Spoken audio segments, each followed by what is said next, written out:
Buenas tardes con todos. Gracias, Arolo, por la presentación. Buenas tardes a todos los que están conectados ahorita. Por favor, me confirman si se ve mi pantalla para empezar con la charla.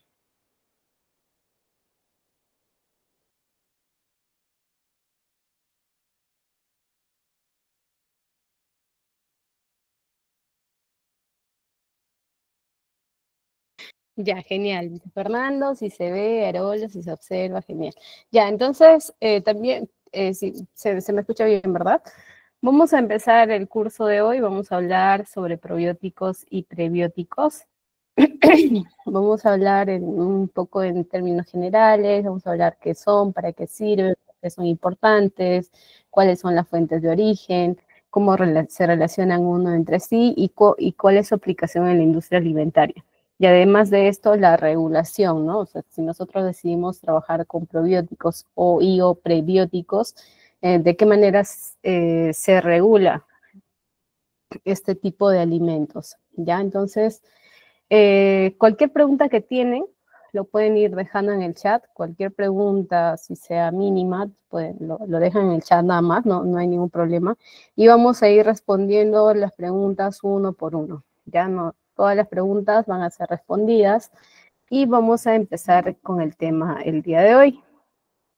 Ahora, para el día de hoy hemos dejado este tema que es muy importante. Actualmente, de hecho, hay mucha gente que cada vez se interesa más en este tipo de temas porque tanto los probióticos como los prebióticos están relacionados con los alimentos funcionales. Y los alimentos funcionales son los que están en tendencia en el mercado. Cada vez las personas están optando más por consumir alimentos funcionales, ¿no? En vez de repente de consumir algún tipo de fármacos, etcétera.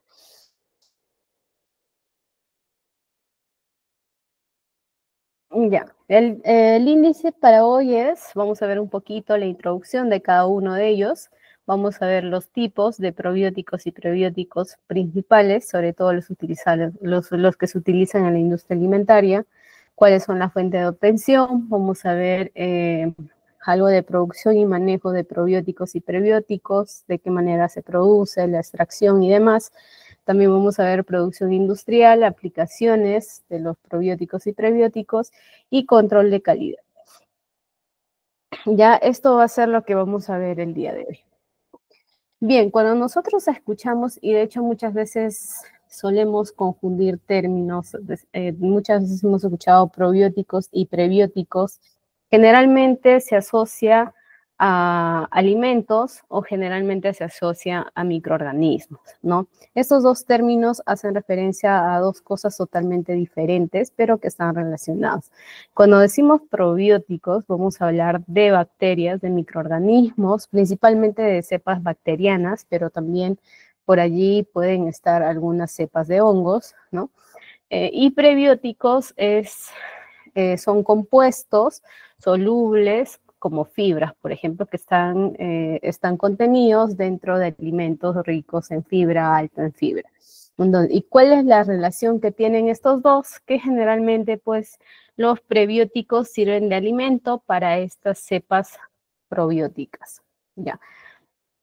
Ahora, en términos generales, los probióticos son microorganismos, ya habíamos dicho, principalmente bacterias, pero también pueden ser algunos hongos y que están relacionados con las personas, ¿ya? Nosotros tenemos cepas probióticos a nivel de la piel, de la boca, y principalmente a nivel del sistema digestivo, ¿no? La mayor cantidad de los microorganismos probióticos están a nivel del sistema digestivo. Ahora, pasa que cuando nosotros nacemos, generalmente la cantidad de cepas probióticas es mínima o nula, ¿no? Al nacer recién vamos entrando en contacto con estas cepas y estas cepas pues digamos que van aumentando en cantidad, ¿no? Sin embargo, con el paso del tiempo, de repente con el uso indiscriminado de antibióticos, con el estilo de vida que tengamos, de repente no consumimos fibras, etcétera, la cantidad de estos microorganismos pueden disminuir y esto puede llevar pues a que haya o a que se presenten diferentes tipos de enfermedades a nivel del sistema digestivo y incluso a nivel de otros órganos que está relacionado, ¿no? A nivel del hígado, del páncreas, del corazón, etcétera. ¿Ya? Entonces, todo esto, incluso se habla de que el sistema digestivo, como tiene gran cantidad de bacterias probióticas, se habla de que es un análogo a un a un segundo sistema nervioso, ¿no? Y de hecho hay estudios que, donde se determina que el comportamiento de las personas, ¿no? Está relacionado a la carga de bacterias que tenemos en el organismo, ¿no? A nivel de la piel, principalmente a nivel del sistema digestivo. Entonces es por eso que los microorganismos probióticos tienen mucha importancia y actualmente esta importancia es cada vez más, ¿no? Las personas están tomando más conciencia de qué tan importante es consumir alimentos que tengan microorganismos probióticos. Actualmente, de hecho, venden también microorganismos probióticos para que tú lo puedas consumir. La industria farmacéutica, ¿no? Ya lo tiene aislado y ya lo tienen listos para que tú lo compres y lo consumas. Han escuchado de repente enterogermina, ¿no? La enterogermina son cepas probióticas que ya te vienen listas, preparadas, ¿no? En frasquitos pequeñitos y tú lo consumes. Ya, sin embargo, la idea pues no es que tú tomes todos los días 1, 2, 3 frasquitos de enterogermina, porque es dependiendo cuál es el estado de salud de la persona, te van a recetar 1, 2 o 3 frasquitos de enterogermina, o también va a depender de la concentración de probióticos que te mandan a consumir. Pero la idea no es esa, ¿no? La idea es que nosotros podamos consumir alimentos que tengan en su contenido cepas probióticas y que de esta manera pues pueden reforzar o puedan mejorar el sistema digestivo.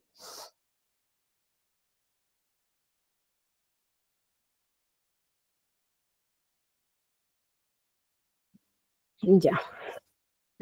Por su parte, los prebióticos son compuestos, ¿no? Decíamos, son compuestos que son ricos en fibra y que estos van a ser capaces, van a servir de alimento para las cepas probióticas, principalmente. Lo normal, lo adecuado es que las bacterias patógenas que están en el organismo no sean capaces de degradar los compuestos prebióticos, para que éstas queden disponibles y solamente pueden ser asimilados por las bacterias probióticas. ¿Ya? Y de esta manera, pues, se puede hacer, y de esta manera, disculpen, estoy un poquito mal con la garganta, y de esta manera pueden hacer que los microorganismos probióticos que están en el organismo puedan seguir aumentando en cantidad y demás. Ya. Ahora, en resumen, decíamos que los probióticos son microorganismos vivos que están en el organismo, principalmente en el sistema digestivo, y los prebióticos son aquellos alimentos, ¿no? Que le van a servir a las bacterias probióticas. Acá tenemos una tabla, he elaborado una tabla donde básicamente vamos a ver, es como una tabla comparativa entre probióticos y prebióticos. Los prebióticos, decíamos, son microorganismos vivos que van a causar beneficio a la salud, pero siempre y cuando nosotros consumamos en cantidades adecuadas. Hay muchos alimentos que te pueden decir, este alimento es un alimento probiótico, o es un alimento que contiene cepas probióticas. Sin embargo, para que sea considerado un alimento probiótico, debe contar con una mínima cantidad de unidades formadoras de bacterias, ya de estas cepas probióticas. O sea, cualquier alimento puede tener en su contenido cepas probióticas, ¿no? Por su misma naturaleza. Por ejemplo, si nosotros aislamos cepas nativas de algún alimento, de las uvas o de alguna fruta, vamos a encontrar cepas que son consideradas probióticas, como lactobacillus, por ejemplo.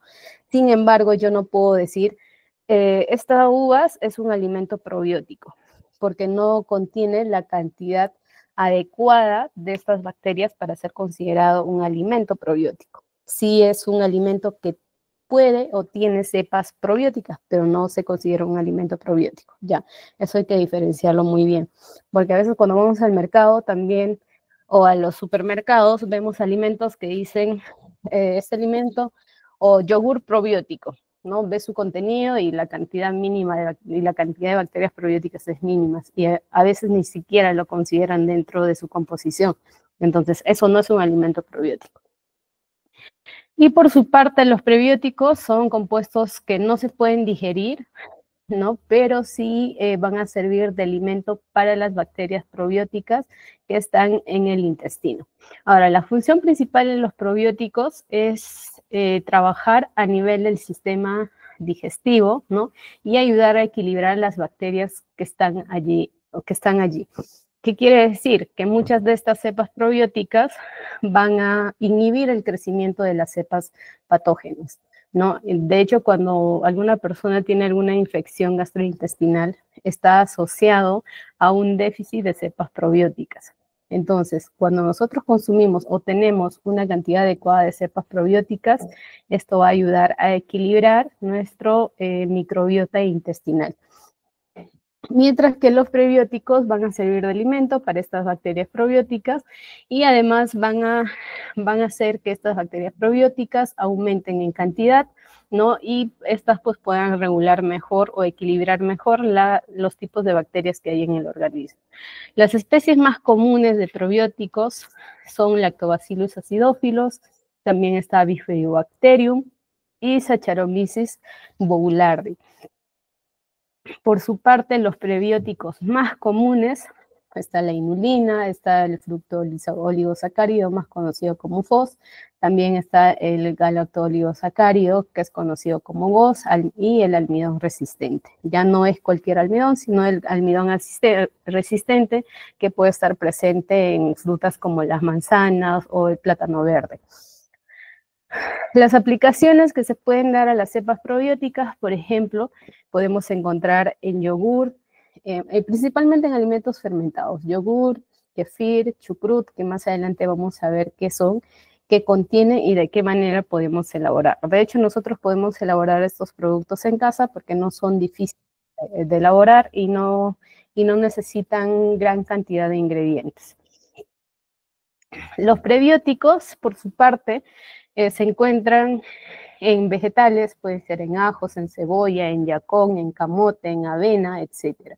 En aquellos alimentos que son ricos en fibra. Y esto, pues, lo que generalmente ahorita se está haciendo en el mercado, es elaborar un alimento, ¿no? Al cual le agregan cepas probióticas y a la vez le agregan los prebióticos ya extraídos, ¿no? En fibras.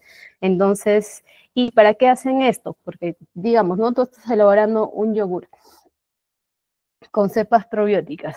Ya, yo estoy elaborando estoy agregando mi 10 a la 9 una concentración de 10 a la 9 de microorganismos de lactobacillus y ya le pongo yogur. Este yogur me va a durar 15 días en el mercado.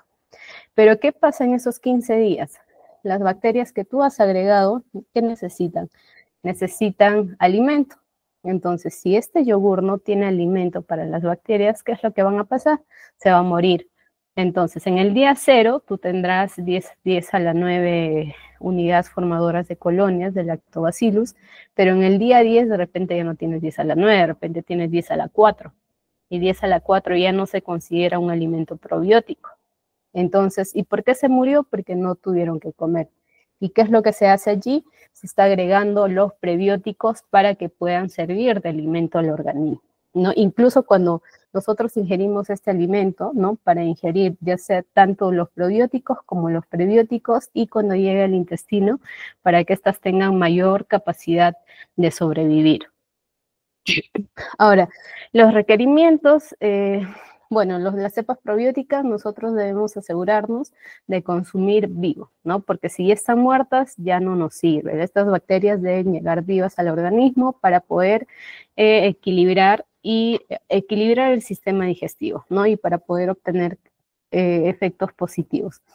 Por su parte, los prebióticos generalmente pues se consumen de manera directa, cuando nosotros consumimos alimentos ricos en fibras, ¿no? Allí se va consumiendo lo que son los alimentos probióticos. Los beneficios en el cuerpo, los probióticos tienen muchos beneficios. Uno de ellos, por ejemplo, es mejorar la salud digestiva, que es la principal, pero también fortalecen el sistema inmune, porque hay una interacción directa entre el sistema digestivo y el sistema inmune. Mientras que y todo lo demás asociado a esto, pues, ¿no? Una mejor regulación o trabajo a nivel del hígado, del páncreas, a nivel del sistema nervioso, etcétera. La relación entre ambos se conoce también como simbiosis. Eso es lo que les estaba comentando hace un ratito. Actualmente la tendencia en el mercado es elaborar productos que no solamente contenga cepas probióticas como antes se hacía, ¿no? Sino que ahorita ya la tendencia es elaborar productos funcionales simbióticos, que contengan las bacterias y que contenga el alimento para que las bacterias puedan permanecer vivas más tiempo en este alimento, ¿ya? Ahora, decíamos también que el consumo de estos alimentos simbióticos puede traer beneficios a nivel del sistema digestivo, inmunológico y metabólico. A nivel digestivo, pues sabemos que muchas de esas bacterias, ¿qué es lo que van a hacer? Van a ayudar en la digestión de los nutrientes, de lo que nosotros consumimos, ¿no?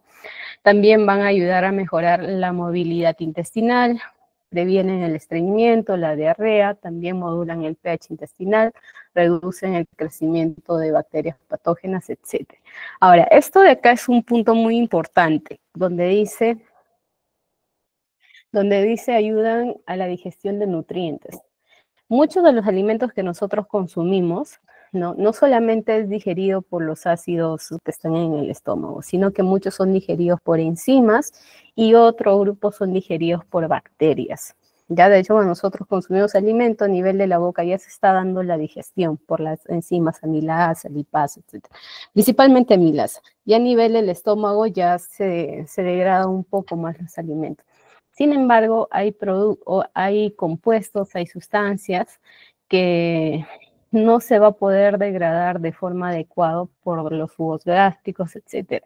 Y ahí es donde viene la importancia de las cepas probióticas, porque son estas las que van a degradar el alimento que tú estás consumiendo, ¿no? Y muchos dirán, entonces, ¿para qué consumo un alimento si las que se van a beneficiar son las bacterias, ¿no? O sea, ¿para qué lo consumo? Entonces mejor no consumo el alimento, no tengo bacteria y no pasa nada. Pasa que muchas de estas cepas probióticas son capaces de producir vitaminas dentro del organismo y no solamente consumen o degradan un tipo de unas sustancias, ¿no? Sino que su degradación es a nivel de varios tipos de sustancias. ¿Ya? Entonces, por eso mejora la salud del sistema digestivo y ayuda a la degradación de estos alimentos. Por su parte, los prebióticos, ¿qué es lo que van a hacer? Bueno, lo que ya sabemos, favorecen el crecimiento de los probióticos, mejoran la digestión y la absorción de nutrientes. También al producir los ácidos grasos a nivel del sistema digestivo, se estimula el peristaltismo intestinal, el movimiento intestinal. Esto es lo que generalmente la gente hace referencia, ¿no? Consume fibra para evitar el estreñimiento. Por esto, ¿no? Porque hay mucha estimulación peristáltica cuando se consume este tipo de fibras. A nivel del sistema inmunológico,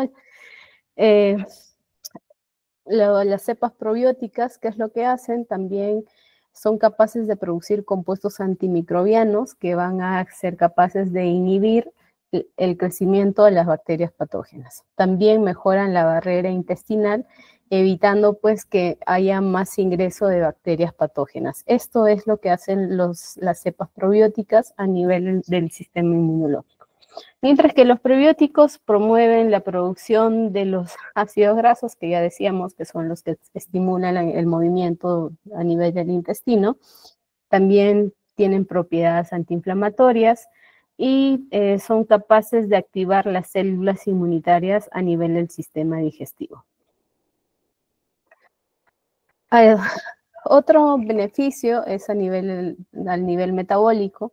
En este caso, lo que hacen las cepas probióticas es mejorar la respuesta a la insulina y también regula los niveles de colesterol, ¿ya? Porque hay degradación de compuestos pesados, de compuestos grandes, entonces esto hace que haya una mejor regulación. También contribuye a la regulación de la glucosa en la sangre y ayudan a la absorción de diversos tipos de ácidos grasos. Mientras que los probióticos mejoran la sensibilidad a la insulina y tienen efectos que van a servir como protectores a nivel del sistema cardiovascular. También también son capaces de reducir la acumulación de grasa, ¿no? A nivel de las vísceras, y esto pues es benéfico para un control del peso de las personas, ¿no? Entonces, consumir tantos probióticos como prebióticos tienen diferentes tipos de beneficios a nivel de la salud, ¿no? Digestivo, inmunológico, metabólico. Y otros, y no solamente a nivel de estas áreas, ¿no? Sino que estos son las principales. Ahora, ¿cuál es el rol de la microbiota intestinal y los efectos en la salud? Bueno, sabemos que en el intestino nosotros tenemos un ecosistema muy diverso, muy variado de microorganismos. Y la presencia o el tipo y la cantidad de microorganismos que tengamos en el ecosistema intestinal va a generar o va a influir en la salud general de una persona. Por ejemplo, las cepas probióticas más comunes que existe ahorita es, en primer lugar, Lactobacillus rhamnosus. ¿Y qué es lo que qué es lo que hacen estas cepas? Mejora la composición de la microbiota. También lo que hacen es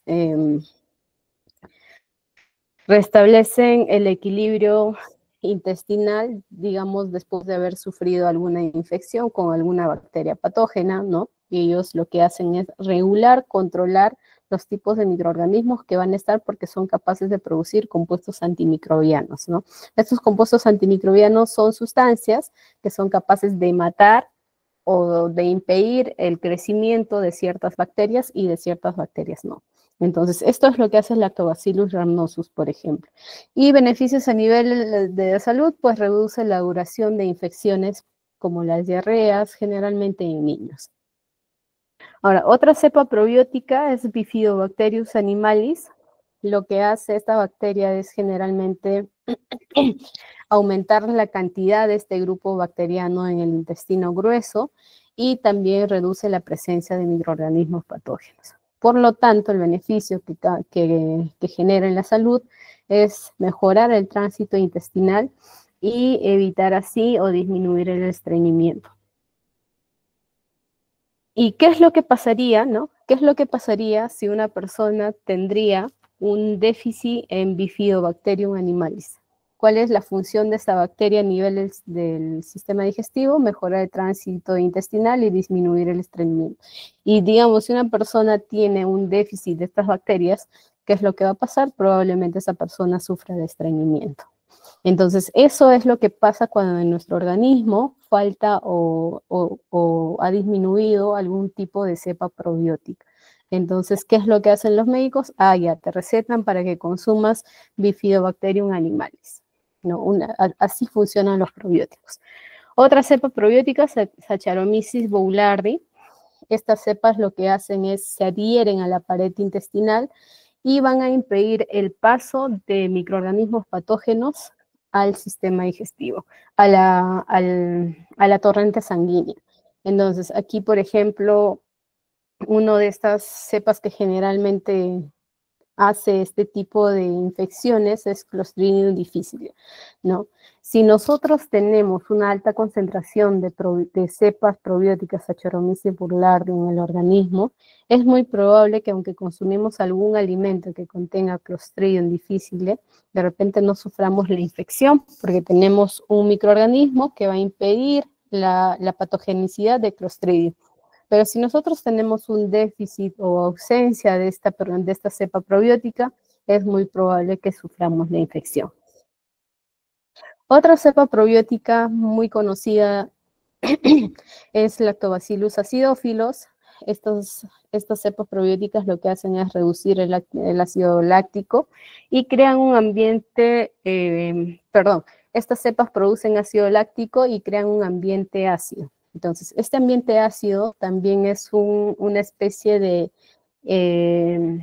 hostilidad para otros microorganismos, porque hay microorganismos, por ejemplo, las especies de lactobacillus que crecen en ambientes ácidos, pero los patógenos no pueden crecer en ambiente ácido, ¿no? Ellos crecen en pH neutro generalmente, ¿no? Cercanos a 7. Entonces, si está en un ambiente donde el pH es muy ácido, probablemente van a morir. Entonces, eso también es otro tema, ¿no? De la acidez del sistema digestivo. Cuando sufre alguna alteración, hace que seamos más propensos a sufrir infecciones por microorganismos patógenos. Ahora, hablar de cepas probióticas implica... A ver, un ratito.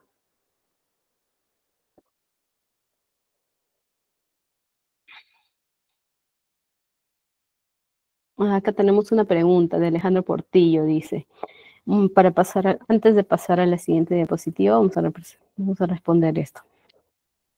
Dice, buenas noches, una pregunta. ¿Los probióticos, si bien cumplen un beneficio a nivel digestivo para las personas, siempre será así o hay ciertas personas que ya por enfermedades o otras cuestiones les puede causar ciertos malestares? Las cepas probióticas generalmente no están asociados a patogenicidad. De hecho, para considerar una cepa, ¿de dónde salen las cepas probióticas, no?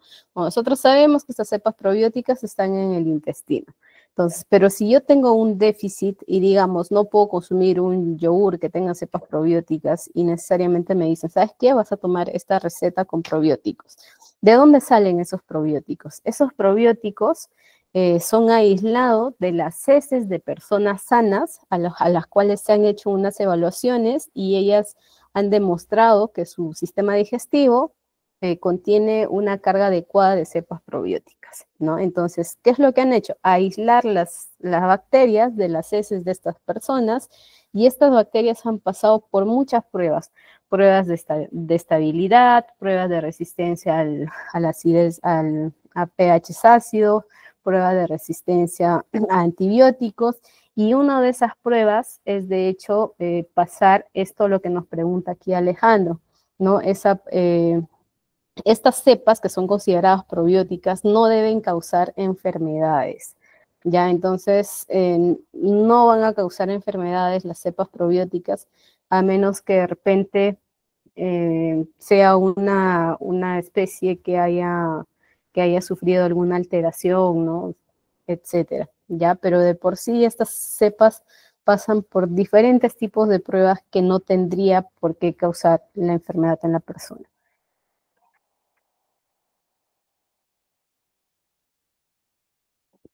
Ya, entonces vamos a continuar con la otra pregunta.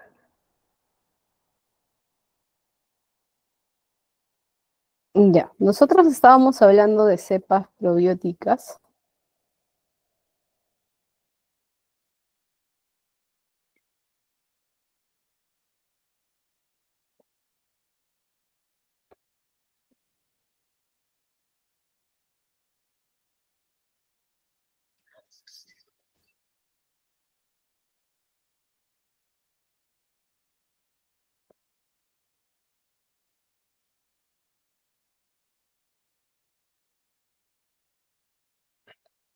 A ver, antes de pasar aquí tenemos otra pregunta, creo. A ver, ¿qué dice? Cuando se dice, cuando se dice yogur probiótico, ¿significa que no se pasteurizó ese alimento funcional o cómo funciona el proceso? Ya. Cuando nosotros decimos yogur probiótico, estamos haciendo referencia a un alimento que contiene cepas probióticas, microorganismos vivos, ¿no? Entonces, estos microorganismos vivos deben permanecer viables hasta que llegue al consumidor, ¿no? Entonces, para poder generar todos los beneficios que puede causar una cepa probiótica. Entonces, y para ello, ¿qué es lo que yo debo hacer? este alimento, yo no debo someter a ningún proceso de pasteurización después de la fermentación, porque si nosotros hacemos o sometemos el producto a la pasteurización, ¿qué es lo que va a pasar con las bacterias? Van a morir porque estamos sometiendo a temperaturas altas, ¿no? Entonces, no se debe pasteurizar este tipo de productos. Ya. Ya. Nosotros estábamos hablando de cepas probióticas, entonces es importante hablar del sistema digestivo, ¿no? Nosotros decíamos que el sistema digestivo es muy importante porque es allí, a ese nivel, donde están concentrados diversos tipos de microorganismos probióticos, está conformado, el sistema digestivo está conformado por diversos órganos y cada uno de ellos cumple una función específica, pero la función general es poder degradar un alimento y poder asimilar lo que estamos consumiendo, ¿no? Entonces, eso pasa pues por diversas etapas y de hecho nosotros cuando hablamos del sistema digestivo y hablamos de los microorganismos probióticos, vamos a hablar que a cada nivel del sistema digestivo hay diferente tipo de microorganismo. Entonces, aquí les he puesto un esquema. Ay, creo que no les he puesto la fuente. De allí les copio la fuente bibliográfica para que ustedes puedan leer mejor. Este es un artículo que han elaborado en el cual han hecho un estudio y han revisado los tipos de microorganismos probióticos acá en cada órgano del sistema digestivo.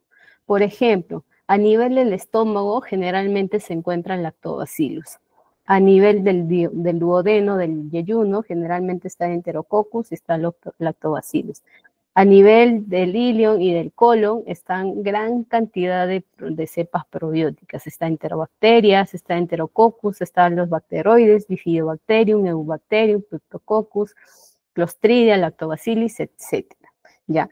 Ahora, y no solamente es eso, no solamente es que son diferentes tipos de bacterias, sino que la concentración de estas bacterias también son diferentes. Si nosotros hablamos a nivel del estómago y duodeno, generalmente la cantidad de bacterias es pues poca. Por ejemplo, hay como 1000 bacterias a nivel del estómago y duodeno por mililitro de los ácidos que están presentes. Si nosotros hablamos del yeyuno e ilion, ¿no? La concentración de estas bacterias ya son más. Son, por ejemplo, de 10.000 a 10 a las 7 bacterias. Si nosotros hablamos del intestino grueso, ¿no? Ya estamos hablando de cantidades de bacterias más altas. Estamos hablando de 10 a la 11, de 10 a la 12 bacterias. Entonces, ¿qué es lo que pasa si nosotros consumimos un alimento, un yogur, que tiene, no sé, pues 100 bacterias? ¿Afectará en algo a la concentración de bacterias que hay en el sistema digestivo? No, porque 100 bacterias, mire, el más pobre es a nivel, la cantidad más pobre es a nivel del estómago, que hay como 1000 bacterias por mililitros de ácidos, ¿no? Entonces, si nosotros consumimos 100 bacterias en un yogur que dice tener cepas probióticas, no es nada, por eso es que no se considera un alimento probiótico. Pero si nosotros consumimos un alimento que tiene 10 a la 9, 10 a la 10 cantidades de microorganismos, de bacterias, allí sí estamos consumiendo una cantidad considerable, ¿no? Porque es una concentración alta en comparación a de todo lo que ya tenemos. Entonces, allí sí se considera un alimento probiótico. Ahora, todo esto, todas estas bacterias que tenemos nosotros en el sistema digestivo, principalmente en el colon, puede alcanzar incluso un peso de 300 a 600 gramos de nuestro peso corporal. Ya, o sea, digamos, ¿no? Yo peso 50 con 600 gramos. Probablemente 600 gramos, ¿no? Sea el peso solamente de las bacterias que están a nivel del sistema digestivo. Ahora, pero dirán, ¿no? Pero 600 gramos es poquísimo. No, si hablamos nosotros de bacterias, ¿no? 600 gramos es una cantidad inmensa de microorganismos, ¿ya? Y de hecho, cuando hablamos de estas cepas probióticas, un tercio del peso de todas las heces y un 95% es como que representa un 95%, la cantidad de esas bacterias, ¿no? Representa como un 95% de la microbiota de la persona que lo contiene. Entonces es bastante alta. Ya. Ahora, otra cosa importante también cuando hablamos de probióticos, por allí en una de las preguntas lo mencionaron un poquito, ¿no? Las cepas probióticas son como una huella digital de cada persona. Todas las personas tenemos una microbiota diferente. Puede ser en concentración, en cantidades o en tipos de microbiotas. De forma general tenemos estos géneros, ¿no? Pero la cantidad, el tipo, la concentración son diferentes. ¿Y esto a qué va a estar asociado? A la edad, de repente a la alimentación, al estilo de vida que llevamos, al lugar donde vivimos, entre otras cosas. Ya, entonces todas las personas tenemos una concentración de microbiota diferente. Bien, esto es lo que le estaba comentando también, ¿no? Cómo es que evoluciona la microbiota intestinal respecto a la edad de las personas. Cuando una persona nace, ¿no? También, el mismo hecho de nacer por cesárea, por parto natural, también ya está haciendo una diferenciación en la carga microbiota que va a tener esta persona. Generalmente las personas que nacen por cesárea tienen una cantidad de microbiota menor o inferior a las personas que nacen por parto natural, porque cuando nacen por parto natural ya hay un primer contacto con los órganos de la mamá y esto hace que ya el bebito empiece a tener en las primeras horas carga microbiana y empieza a desarrollar un sistema inmune, ¿no? Mientras que los bebitos por cesárea todavía no. Entonces, eso ya, por ejemplo, es una diferencia. También la alimentación materna. Actualmente hay suplementos, la leche, ¿no? La leche que le dan a los bebés, que contienen cepas probióticas. Entonces, no está de todo mal porque hay como un mito que dice que si le das leche de fórmula a tu hijo te va a crecer débil, etcétera. No es del todo acertado esos comentarios porque hay fórmulas que contienen concentraciones de cepas probióticas y eso hace también que el organismo del niño se enriquezca. Ahora, lo ideal es que se consuma fórmula y leche materna, no, no solamente fórmula, porque la leche materna también, también va a generar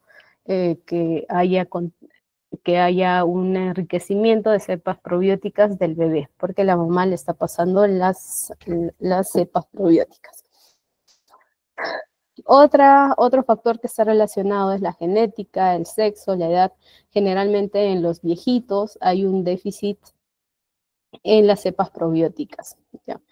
También la fisiología, el desarrollo hormonal de las personas, la localización geográfica, el clima, la dieta, el estilo de vida, la higiene personal, la exposición a fármacos y antibióticos. Y este último de aquí, la exposición a fármacos y antibióticos, en realidad es un tema muy importante y preocupante que yo siempre lo digo, que yo siempre recomiendo este tema, siempre estoy hablando de la resistencia antimicrobiana. El uso indiscriminado de antibióticos hace que nuestro microbiota disminuya cada vez más. ¿No? Nosotros aquí en Perú no tenemos normativas que regulen estrictamente el consumo de antibióticos. Tú vas a una farmacia, le dices que tienes gripe, ahorita que es temporada de gripe, ¿no? Y lo primero que te dan es antibiótico. O sea, no te preguntan nada más, ¿no? Y te dan antibióticos. ¿Esto qué es lo que está haciendo? Los antibióticos no solamente matan a las bacterias patógenas, los antibióticos, ellos no discriminan, ya tú eres buena, tú eres mala, ¿no? Los antibióticos matan todo. Ahora, generalmente las farmacias lo que hacen es vender antibióticos de amplio espectro. Cuando hablamos de antibióticos, hablamos lo podemos clasificar de diferentes formas. Generalmente los de amplio espectro son aquellos antibióticos que te matan un gran grupo de bacterias. O sea, te matan todo lo que encuentran.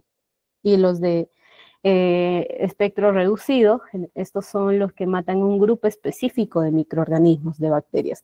Pero en las farmacias, ¿qué es lo que generalmente te dan? Antibióticos de amplio espectro para que arrase con todo, para que por ahí a los microorganismos que te están causando un malestar también los maten y tú digas, mira, me hizo bien, entonces la próxima también voy a comprarte pastillas.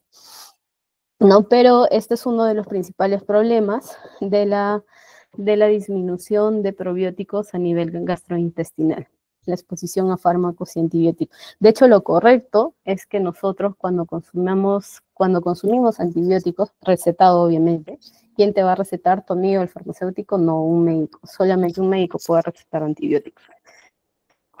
Entonces, una vez que nosotros consumamos los antibióticos, que son 5 días, ¿no? Mínimo, ¿qué es lo que debemos hacer? Lo ideal es fortalecer nuestro sistema digestivo consumiendo cepas probióticas, ya sea, no sé, en frasquitos que ya lo vende la industria farmacéutica, o de repente consumiendo alimentos probióticos, ¿ya? Entonces, eso es lo correcto, eso es lo ideal. Ahora, otro punto importante también es la interacción con mascotas y con otras personas. ¿Han escuchado ustedes cuando dicen, no? Déjale jugar al niño para que su sistema inmune eh, se fortalezca. Eso es un mito, pero es verdad. Cuando un niño está creciendo, ¿no? Su sistema, sus microorganismos están recién en formación, podríamos decirlo así. Y lo que ellos están haciendo, pues, es recolectar todo, recoger todo. Ellos tienen que entrar en contacto con más personas, con mascotas, etcétera, para que su sistema inmune se fortalezca y para que a la vez también su microbiota intestinal se fortalezca. Otro punto importante es también el estado de la salud de las personas que pueden sufrir algunas enfermedades que pueden conllevar a la disminución de probióticos o a la regulación del sueño, etcétera. Entonces, aquí abajito tenemos un esquema, ¿no? Reducido. Generalmente recién nacidos, la microbiota es mínima y las principales cepas probióticas que van a colonizar el intestino de estos bebés van a ser Bifidobacterium y Lactobacillus. Ya en niños y adolescentes, las cepas probióticas generalmente pues van a estar susceptibles a la alimentación, de repente a los cambios fisiológicos, hormonales que se van a dar en el organismo, ¿no? Y su carga microbiota se va a volver algo como, va a ser un poco inestable, ¿no? Va a aumentar, va a disminuir, va a aumentar, disminuir, no va a haber una estabilidad. Ya cuando una persona es adulto, ¿no? La diversidad microbiota ya está más estabilizado, ya ha definido un estilo de vida, etcétera. Y en general los principales microorganismos que prevalecen en el sistema digestivo de una persona sana, ¿no? Es Firmicutes, Actinobacterium, Bacteroides.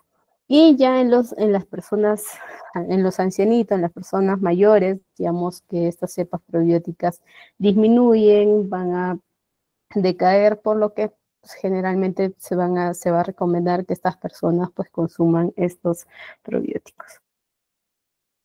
Ahora, las propiedades de los probióticos son varias. Uno, por ejemplo, que ellos sean capaces de adherirse al epitelio intestinal. De nada me va a servir si yo elaboro un alimento funcional, ¿no? Y que ésta no sea capaz de adherirse al sistema digestivo, al epitelio intestinal, ¿no? De repente, por X motivos, no se puede adherir, entonces estas bacterias van a terminar muriendo. También deben ser capaces de mejorar la barrera intestinal, deben inhibir el crecimiento de patógenos, ¿no? La mayoría de estas cepas de estos probióticos lo que hacen es producir compuestos antimicrobianos, decíamos, que van a limitar el crecimiento de patógenos. También deben ser capaces de modular la respuesta inmune, deben producir bacteriocinas, bacteriocinas que son sustancias que van a como que mantener estática a otras bacterias, ¿no? Esas son las bacteriocinas. Pero deben ser capaces también de producir vitaminas, deben ser capaces de producir actividad antagónica frente a otros microorganismos, entre otras cepas, entre otras propiedades, ¿no? Ahora, cada una de estas propiedades deben ser probadas en el laboratorio, ¿no? Con ensayos de laboratorio, incluso muchas de estas investigaciones se hace a nivel de laboratorio con inyección, con ratones, ¿ya? Entonces, para sacar una cepa probiótica al mercado, en realidad es todo un trabajo bien largo, ¿no? Pero si nosotros queremos elaborar un alimento funcional, no es necesario que hagamos todo esto, ¿no? Porque esto es a nivel clínico más que nada, si cuando quieren ya producir su frasquito de probióticos para que lo tomen. Ahora, la, la microbiota, ¿no? O los probióticos intestinales deben ser capaces de cumplir 4 funciones. Función metabólica, para favorecer la digestión; función de barrera, para poder defender al organismo de los microorganismos patógenos; función de defensa, para desarrollar o mejorar el sistema inmune; y la función de mantenimiento, que es básicamente para equilibrar las funciones a nivel del sistema digestivo. Ya, estas son las 4 funciones que deben cumplir los microorganismos probióticos que nosotros ingerimos. Además de esto, también, estas cepas probióticas deben ser capaces de liberar sustancias, bueno, lo que estábamos viendo acá atrásito, ¿no? De liberar sustancias y estas sustancias deben ir o matar a las bacterias patógenas que están a nivel del sistema digestivo. ¿Ya? Bien, eso es un poquito cuando hablamos de microorganismos probióticos, qué son, de dónde son, qué deben hacer, cuáles son sus funciones, sus propiedades.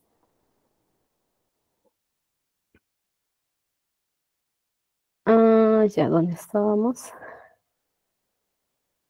Ya, aquí es prebiótico. Bien, ahora vamos a ver algunos o los principales ejemplos de los prebióticos y sus efectos en la salud. El prebiótico más conocido es la inulina. La inulina lo que hace es estimular el crecimiento de cepas probióticas, principalmente Bifidobacterium, en el colon, y esto pues va a generar una salud intestinal mejorada, ¿no? Los beneficios en la salud: mejora la digestión y reduce la inflamación intestinal. Eso es lo que hace la inulina. Entonces, si yo elaboro un alimento funcional, un alimento simbiótico, al cual le voy a agregar Bifidobacterium, entonces, ¿qué es lo que me conviene utilizar? ¿Fructooligosacáridos? No, porque Bifidobacterium se alimenta principalmente de inulina. Entonces, yo trabajo un alimento simbiótico entre Bifidobacterium e inulina. Otro prebiótico conocido es el fructooligosacárido. Lo que hacen estos FOS es favorecer el crecimiento de Bifidobacterium y lactobacillus, y limitan el crecimiento de bacterias patógenas, ¿no?, para el organismo. ¿Cuáles son los beneficios en la salud que van a generar? Fortalecer el sistema inmune y van a reducir el riesgo de enfermedades digestivas. Otro prebiótico importante es el galactoligosacárido, también conocido como el GOS. Lo que ellos hacen es proporcionar o beneficiar el crecimiento de Bifidobacterium, ¿no?, generalmente en niños, en bebés que están en una etapa de lactancia. Ya, lo que ellos hacen es mejorar la tolerancia a la lactosa, contribuyen al desarrollo de una microbiota saludable en los bebés. Y de hecho se habla, ¿no?, de que estas especies de Bifidobacterium están relacionadas con la intolerancia a la lactosa. Nosotros decíamos que que la microbiota generalmente se reduce con el paso del tiempo, y también la tolerancia a la lactosa también pasa lo mismo, ¿no? Cuando las personas ya son adultas, generalmente se presenta este tipo de problemas, que puede estar relacionado a la presencia de la microbiota específica de Bifidobacterium, o también a otros procesos fisiológicos, ¿no? Otro prebiótico es el almidón resistente. Lo que hacen con esta sustancia básicamente es fermentar, ¿no? Son fermentados por por algún tipo de bacterias, y van a producir los ácidos. Entonces, estos ácidos van a mejorar la salud metabólica y digestiva de la persona. Los beneficios que se van a generar a causa de esto es regular la glucosa en el organismo, y también va a estar relacionado a la pérdida de peso o a un control de peso, básicamente. Los tipos de probióticos y prebióticos utilizados en la industria alimentaria. Respecto a los probióticos, los principales decíamos Lactobacillus, Bifidobacterium y Saccharomyces boulardii. Los Lactobacillus son bacterias que producen ácido láctico y generalmente se utiliza más en la industria láctica. Aquí está Lactobacillus acidophilus, por ejemplo, que es que el consumo de estas cepas probióticas relacionado a disminuir el síndrome del intestino irritable y también a reforzar el sistema inmune. Ahora, si hablamos de Bifidobacterium, estas bacterias generalmente están en el intestino grueso y lo que hacen es regular la salud intestinal, ¿no? Por ejemplo, Bifidobacterium bifidum lo que hace es mejorar la función digestiva y este tipo de cepas se utiliza en yogures y también en suplementos dietéticos. Otra cepa es Saccharomyces boulardii. Las Saccharomyces son levaduras, son un grupo de levaduras y lo que es reducir infecciones gastrointestinales. Los prebióticos en la industria alimentaria decíamos que era la inulina, los fructooligosacáridos y los galactooligosacáridos. Ahora, estos de acá son las estructuras de los prebióticos. No, acá tenemos los fructanos, que son el FOS, inulina, los galactooligosacáridos, los silanos, los lactulosa, isomaltoligosacáridos, etc. En realidad son diferentes tipos de cepas de fibras prebióticas que están presentes en diversos tipos de alimentos. Para las fuentes de prebióticos, nosotros podemos conseguirlo de manera natural en alimentos, ¿no? Por ejemplo, las verduras, vegetales, yacón, camote, ajos, plátanos, avena, etcétera. Pero también existen en el mercado alimentos alimentos suplementados con fibras prebióticas, ¿no? Aquí, por ejemplo, está Ensure, que decíamos, está Alacta, está Unión Bio, etcétera. Incluso hay mira, aquí sale un yogur que nosotros conocemos. Este yogur, ustedes ahora cuando vayan a algún supermercado, a alguna tienda y vean yogur Leibe con probióticos, revisen la composición de este yogur. Y entonces en la composición van a notar si realmente es un producto o es un producto con cepas probióticas, ¿no? Decíamos que no todos los productos que tengan cepas probióticas tienen en realidad la concentración adecuada y merecen la denominación de cepas.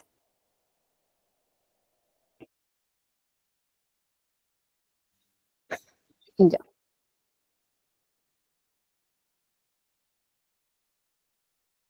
Ahora, y una pregunta. ¿Cómo hago yo para poder diferenciar una fibra probiótica de una fibra prebiótica de una fibra normal? No, ahora, estas fibras deben cumplir con ciertos requisitos, así como los probióticos. Para ser consideradas bacterias probióticas, ¿con qué deben cumplir? Lo mismo para los prebióticos. Uno, deben ser ingredientes que se pueda digerir de forma normal, ¿no? O sea, mi dieta normal yo pueda ingerirlo. Dos, no deben ser hidrolizados por enzimas ni por las bacterias que están presentes en la boca. Tres, deben ser estables al ácido del estómago, porque la idea es que estas bacterias pues se mantengan viables desde que nosotros lo consumamos.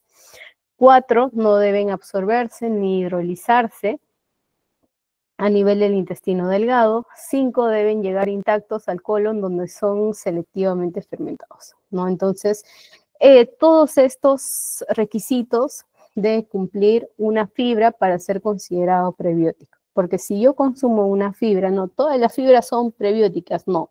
Entonces, yo consumo una fibra y esta fibra, digamos, ¿no? Se empieza a digerir a nivel de la boca, entonces ya no es un prebiótico.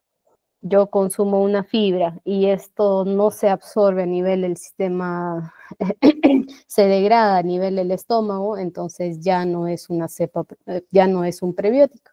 Entonces, esos son los requisitos que debe cumplir, ¿no? Una cepa para poder decir una fibra para poder decir esto es un prebiótico. Entonces, ¿y cómo lo aplico esto? Si yo quiero elaborar un producto funcional, ¿no? ¿Qué es lo que yo voy a hacer? Voy a buscar bibliografía y ver si efectivamente el prebiótico que yo quiero agregar a mi producto simbiótico pues cumple con los requisitos que debe cumplir. Ahora, aquí se muestra un esquema donde básicamente está detallado el mecanismo de acción de un prebiótico, ¿no? La idea es pues que estos prebióticos sean o sirvan de alimento para las bacterias buenas o las bacterias o el grupo de microbiota que está en el sistema digestivo y que éstas sean, a su vez, sean capaces de producir sustancias antimicrobianas para eliminar a las bacterias patógenas y evitar su ingreso a nivel del epitelio intestinal, ¿ya? Entonces, esa es su función de los prebióticos. Eso es lo que ellos tienen que hacer. Tienen que servir de alimento para los prebióticos para que los prebióticos puedan eliminar, matar a las cepas patógenas, puedan ser capaces de producir otras vitaminas que el organismo no pueda, entre otros. Y también hay un trabajo de investigación que habla del índice de actividad prebiótica. Entonces, esto ya es más matemático, ¿no? Entonces, ¿qué es lo que te habla esta investigación? Te dice, para que sea considerado una fibra como prebiótico, tiene que, tiene que haber una efectividad en la utilización de este compuesto. Entonces, ¿qué es lo que te dice esta fórmula? Básicamente hace una comparación en la efectividad de utilizar un azúcar entre un azúcar normal degradable, por ejemplo, una glucosa, todo el mundo lo degrada, ¿no? Una glucosa lo degrada cualquier bacteria. Entonces, se hace una comparación entre el degradar glucosa y degradar el prebiótico que tú estás comparando, ¿no? Esto se hace a 0 grados con un control en un tiempo cero, ¿no? Y se evalúa qué cantidad de prebiótico se ha degradado o de la sustancia que tú quieras utilizarlo como prebiótico, se ha considerado en un tiempo, ¿no? 12 horas, 24 horas, 36 horas. El tiempo ya establecer. Pero la idea es eso, hacer un comparativo de qué tanto se degrade una sustancia que tú quieras denominarle prebiótico frente a un azúcar degradable. Es así como se puede determinar el índice de actividad prebiótica. Ahora, decíamos también nosotros que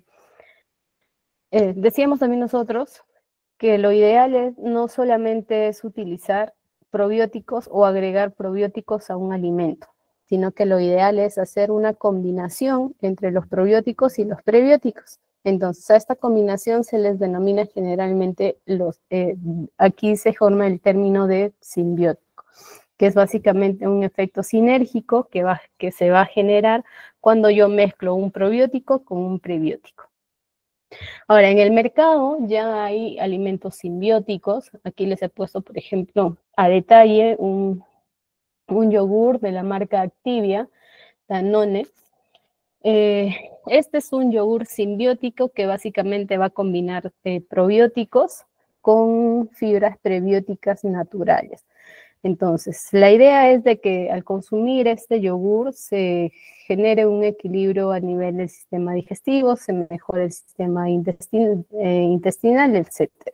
Ya. Por ejemplo, si nosotros decimos que tiene cepas probióticas y prebióticas, ¿qué es lo que realmente contiene este yogur? Bueno, dentro de los probióticos tiene la cepa Bifidobacterius animalis, subespecie lactis, y este es un código que generalmente tienen las cepas probióticas que ya están en el mercado, ¿no? ¿Y qué concentración contiene? 10 a la 8 unidades formadoras de colonia por cada 125 gramos de este yogur, ¿no? Y además esta cepa es resistente al ácido del estómago y promueve la regularidad digestiva, ¿no? Entonces, esta es la cepa probiótica que tiene el yogur. Ya, pero allí me quedo, no. ¿Qué es lo que yo le debo dar a la bacteria para que se pueda mantener viable y en una concentración alta su alimento? Entonces, ¿de qué se alimenta Bifidobacterium? Decíamos de inulina. Entonces, ¿qué es lo que le agrego a este yogur?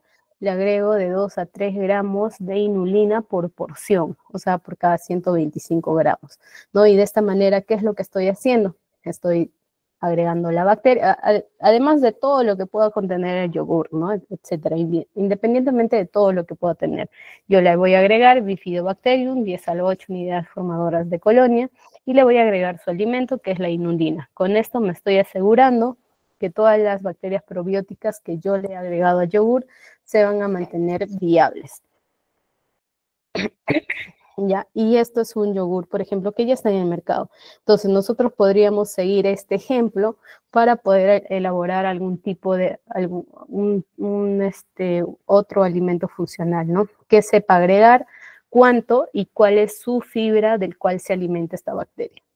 Aquí hay otro producto que es el Golbelly, que son, básicamente es una bebida de jugo, al cual también le han agregado una cepa probiótica, que es Lactobacillus plantarum. En este caso le han agregado 10 a la 10 unidades formadoras de colonia por cada 240 mililitros, y le han agregado su prebiótico. ¿De qué se alimenta este Lactobacillus plantarum? De fibra de avena.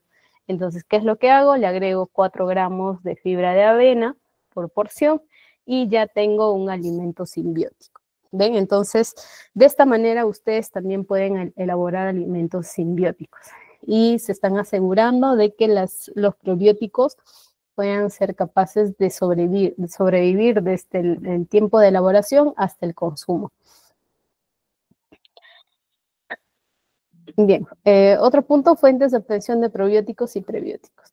Ahora, los probióticos a nivel del sistema de la industria alimentaria, generalmente o lo compras porque ya existen cepas probióticas a nivel comercial, ¿no? Ya están codificadas incluso, o también lo puedes elaborar de forma artesanal, ¿no? De fuentes naturales. Por ejemplo, los probióticos se pueden obtener a partir de alimentos fermentados como yogur, como el kefir, kombucha, entre otros. Ya se puede obtener de estas fuentes naturales. Los prebióticos, bueno, ¿no? Principalmente de frutas, de vegetales, lo podemos obtener. En el caso de la kombucha, bueno, la kombucha es una bebida que es fermentada a base de té, azúcar y un cultivo de bacterias, levaduras, ¿no? Es como una especie de simbiosis que ellos generan y se van formando, de hecho a esto se les denomina SCOBY, ¿no? Y este tipo de alimentos se considera bastante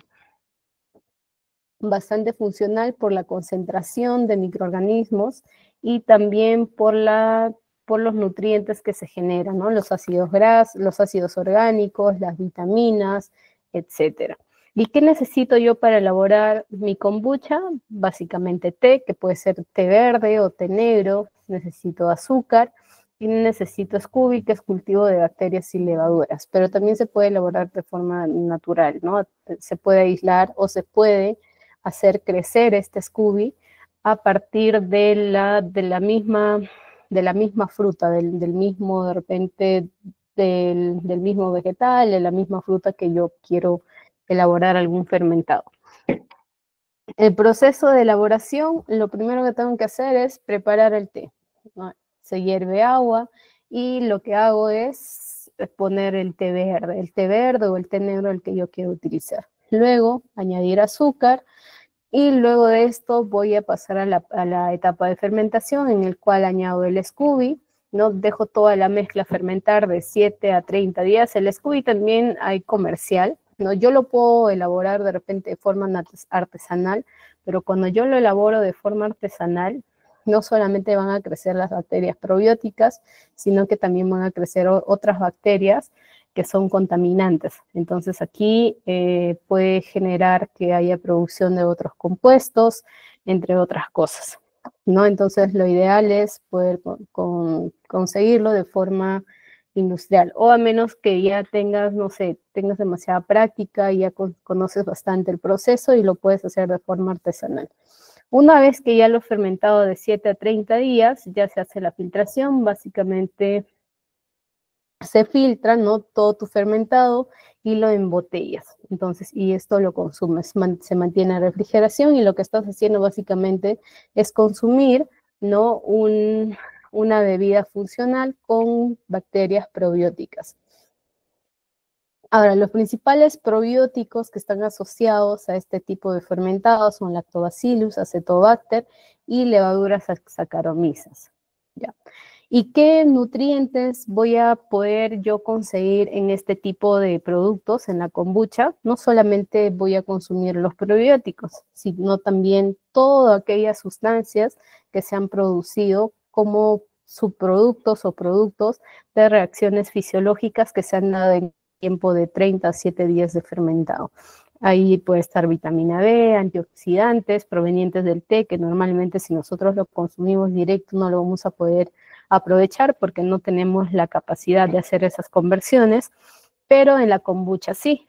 Entonces vamos a estar consumiendo vitaminas, ácidos, antioxidantes y las cepas probióticas, obviamente, ¿no?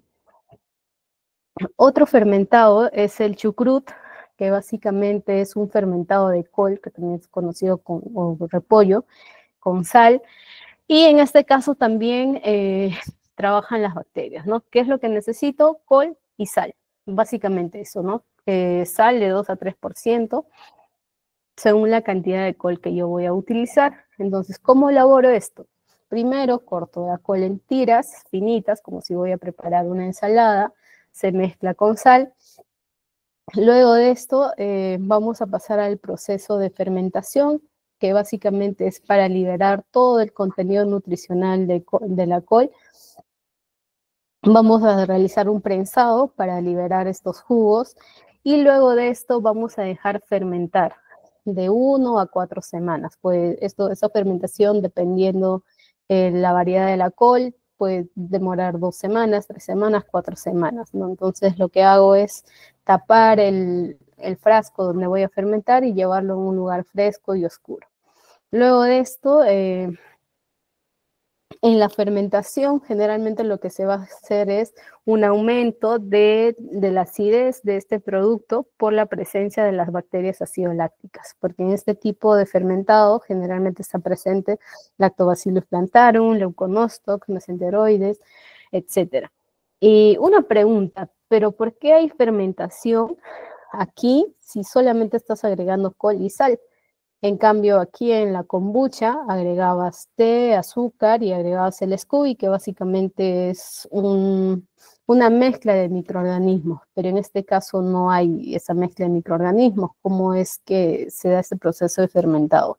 Aquí viene la participación de las cepas autóctonas que están presentes ya sea en las frutas, en las vegetales de manera natural, en la superficie, en la cáscara, principalmente en la cáscara, ¿no? Porque al interior de un alimento todo es aséptico. Entonces, estos microorganismos que están en la cascarita, ¿no? A nivel de la superficie, es lo que generalmente termina o realiza la fermentación. Ya, ¿y cuáles son estos probióticos que están presentes en la superficie de la col? Lactobacillus plantarum, Leuconostoc, Pediococcus.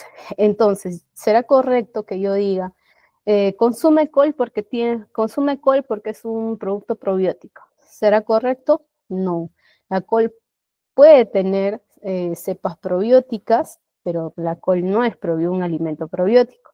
Pero si yo lo fermento, lo vuelvo un chucrut, allí sí es un producto probiótico porque lo que estamos haciendo es fermentar y en la fermentación se está generando diferentes tipos de vitaminas, proteínas, ácidos, etcétera, y también está aumentando la carga de los microorganismos. O sea, si inicialmente tenía 100 Lactobacillus plantarum, después de mi fermentado ya no va a haber 100, habrá 10 a la 10, 10 a la 12, ¿no? Unidades formadoras de colonias de estas bacterias. Entonces, allí sí ya es un producto probiótico.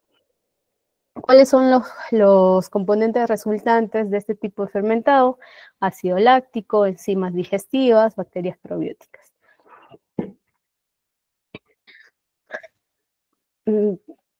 Ya, estábamos aquí.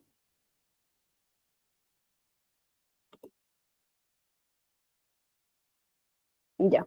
Entonces, y ya hablamos de los probióticos, entonces, ¿cuáles son los prebióticos? Fueron las principales fuentes de prebióticos. Si estaba bien aquí. Ya. Cuando hablamos de prebióticos, los prebióticos lo podemos encontrar de forma natural, ¿no? En los alimentos, en vegetales, en frutas, pero también ya hay prebióticos que lo venden ya aislados, extraídos, lo venden como en cápsula, en polvo, etcétera. Por ejemplo, EFOS. El FOS, ¿dónde lo puedo encontrar? Lo puedo encontrar en Yacón. Y por cada 100 gramos de Yacón, ¿qué cantidad de FOS qué cantidad de FOS contiene? Entre 35 a 40 gramos. Entonces, podríamos decir que el Yacón es uno de los principales alimentos que contiene una alta concentración de prebióticos. Otro prebiótico, la inulina. ¿Dónde encontramos la inulina? En achicoria, por ejemplo. ¿Cuál es su cantidad? De 35 a 47 gramos por cada 100 gramos de achicoria. Entonces, este alimento incluso contiene tiene mayor fuente, tiene mayor cantidad de prebióticos respecto a Yacón. ¿Dónde, ¿Dónde consigo yo el galactoligosacárido? En lácteos. Puede ser en leche de vaca, en leche de cabra. ¿Cuál es la cantidad? Una cantidad pequeñísima, ¿no? De 0,3 a 1 gramo por cada 100 gramos de leche o por cada 100 mililitros de leche. Almidón resistente en plátano verde, por cada 100 gramos, ¿cuánto de prebiótico voy a conseguir? De 3 a 5 gramos. La pectina de la manzana, de 0,5 a 1,5. La beta-glucanos en avena, de 3 a 5 gramos, ¿no? Entonces, esto también esta tabla también es importante para que ustedes tengan de referencia que decir, no, consume Yacón no es lo mismo que consumir FOS, ¿no? Porque al consumir Yacón estás consumiendo todos los demás nutrientes del Yacón. ¿Y cuál es la cantidad que estás consumiendo del FOS? Ah, ya, por cada 100 gramos de 35 a 40. Ya, entonces, eso es lo que también tienen que hacer. Si yo quiero elaborar un producto simbiótico, ¿qué es lo que voy a hacer? Ah, ya, o le agrego la fibra directa, o de repente puedo trabajar un simbiótico con Yacón, de repente puedo elaborar, no sé, un yogur con lactobacillus y trozos de Yacón, ¿no? Entonces, o fibra de Yacón, etcétera. O incluso he visto que venden harina de Yacón, ¿no? Entonces, eso es lo que podrías hacer. Producción y manejo de probióticos y prebióticos a nivel artesanal. Esto es lo que ya estábamos viendo, por ejemplo, ¿no? Cuando hablamos de alimentos a nivel artesanal, generalmente hablamos de fermentados, de productos fermentados. Ya hablamos de la kombucha, ya hablamos del chucrut y ahora vamos a hablar del kefir. El kefir también es un producto fermentado, donde básicamente se elabora a partir de leche, azúcar y granos de kefir. Ahora, los granos de kefir generalmente son una mezcla de bacterias que pueden ser ácido lácticas y levaduras.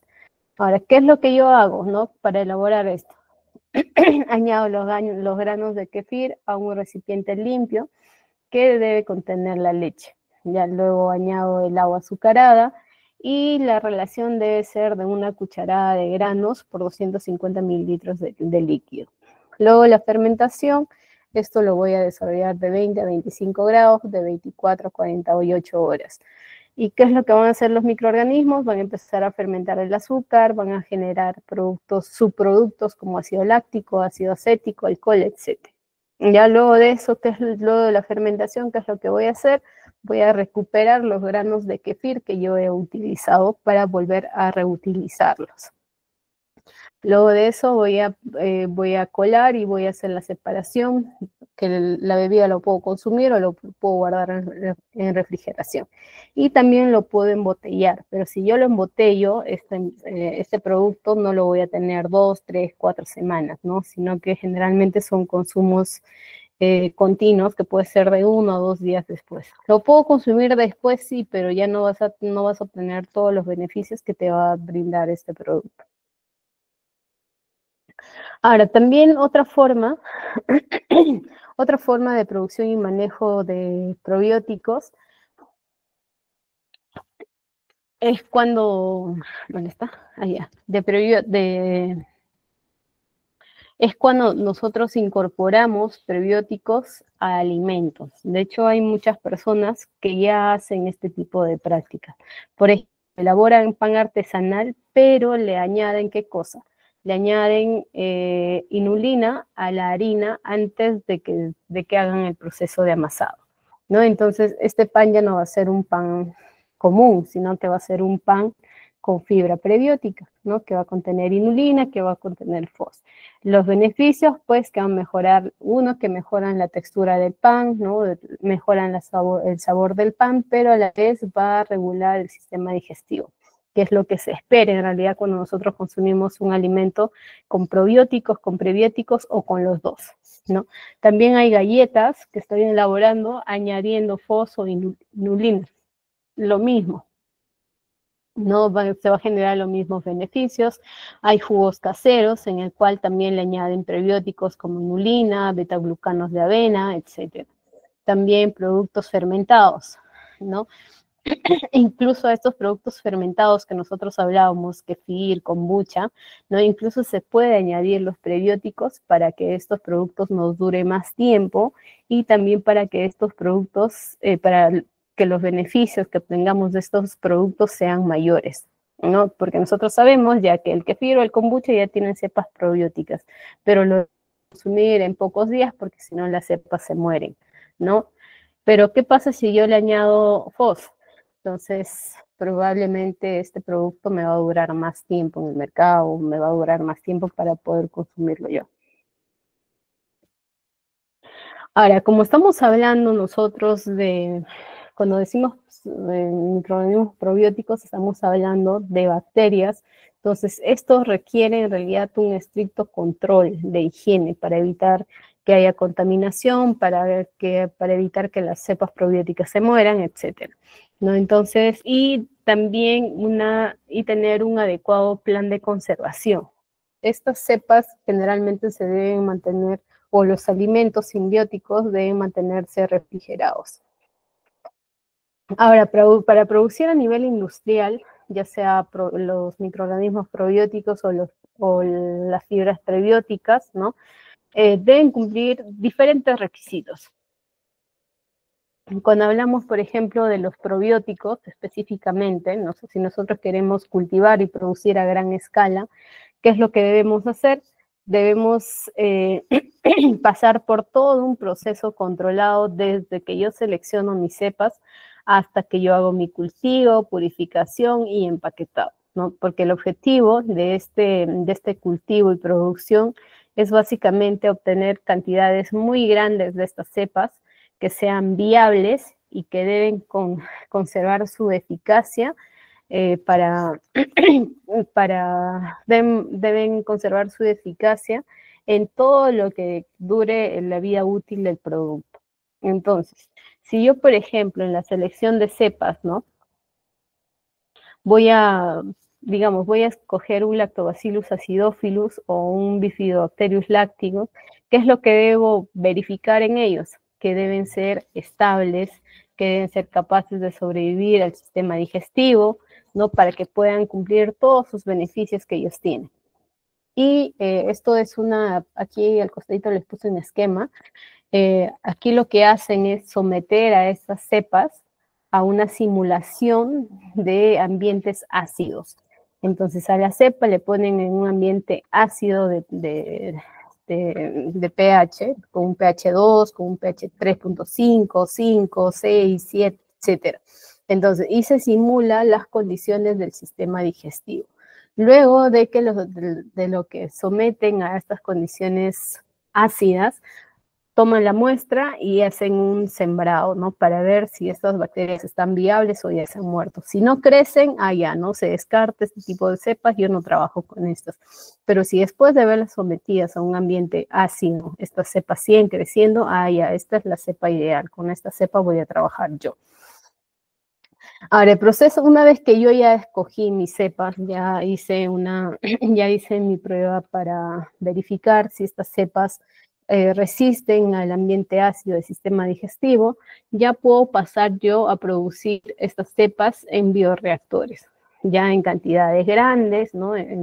Generalmente temperaturas controladas, que van de 35 a 42 grados, pH desde 5, ¿no? A 6, porque acá lo que quiero ya no es someterlo a una condición adversa a la bacteria y ver si crece a 3.5 de pH, ¿no? Sino aquí lo que ya quiero es darle una condición óptima a mi bacteria para que crezca para que crezca rápido, ¿no? Y para que mantenga todas sus características benéficas. También respecto al oxígeno, también verificar y controlar las necesidades de estas bacterias, ¿no? Generalmente estas bacterias probióticas crecen a condiciones anaeróbicas o microaerófilas. Una vez que ya yo hice mi cultivo, ya controlé el tiempo, bueno, la temperatura, pH, oxígeno, etcétera, lo que voy a hacer es separar estas bacterias de mi caldo de cultivo, ¿no? Entonces, para separar esto se puede realizar centrifugados, filtraciones, etc. Y luego de eso ya se hace la purificación y la verificación de si hay patógenos creciendo allí junto con las demás bacterias, ¿no? Una vez que yo hago todo este proceso, yo ya puedo tener mis cepas que ya han crecido, ya estoy segura de que estas cepas no están mezcladas con bacterias patógenas, ya las tengo separadas, ya las tengo concentradas. Una vez que yo tengo separadas las cepas, ¿qué es lo que voy a hacer? Yo debo utilizar o buscar la técnica adecuada de conservación y estabilización. No es lo mismo, pero lo metemos a la refrigeradora. Cuando nosotros metemos a la refrigeradora, las bacterias siguen creciendo, por lo que las bacterias van envejeciendo. Y las bacterias al envejecer, al igual que las personas, ¿qué es lo que hacen? Van perdiendo su capacidad fisiológica. Entonces la idea es mantenerlas vivas y jóvenes a las bacterias, con todas sus propiedades para poder ver pues los resultados en los beneficios que ellos van a generar cuando nosotros lo consumamos, ¿no? Entonces, ¿cuál es la idea? Cuando nosotros congelamos o cuando refrigeramos una bacteria, estas siguen creciendo, se van volviendo viejas. Y cuando nosotros optamos por la congelación, generalmente cuando se congela, las estructuras internas de las bacterias se cristalizan y se generan daños irreversibles. Y también esto puede hacer que estas bacterias pierdan sus propiedades probióticas, ¿no? Entonces eso no es lo ideal. Lo ideal para conservar y estabilizar cepas probióticas es la liofilización, que es básicamente eliminar el agua de las bacterias sin afectar su viabilidad, ¿no? Aquí lo que se suelen utilizar son temperaturas de congelación muy bajas, de 40 a 80, pero utilizando un preservante, que generalmente es glicerol. Ya lo que se hace es se sublime el agua en una cámara de vacío, se transforma en hielo y luego a vapor. El producto final de una liofilización es como un polvito, ¿no? Y estas son las bacterias liofilizadas.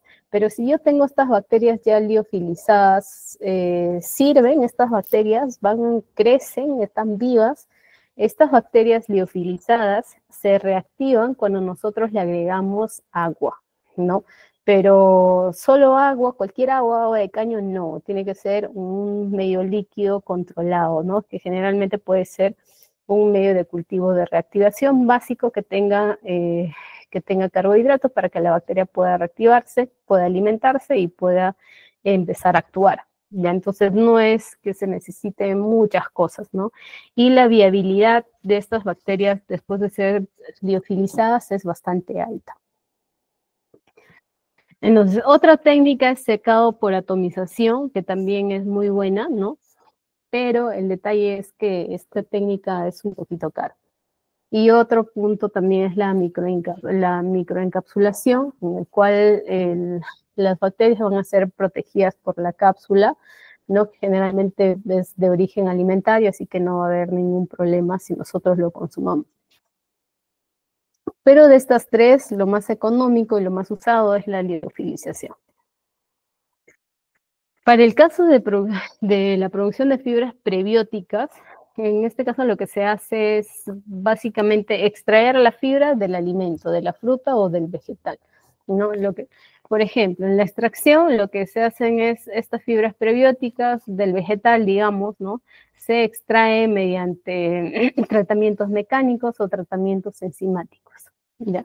Luego de una vez que hemos hecho esta extracción, viene la etapa de purificación, en el cual se filtra y se elimina todas las impurezas que pueden estar mezcladas con nuestra fibra.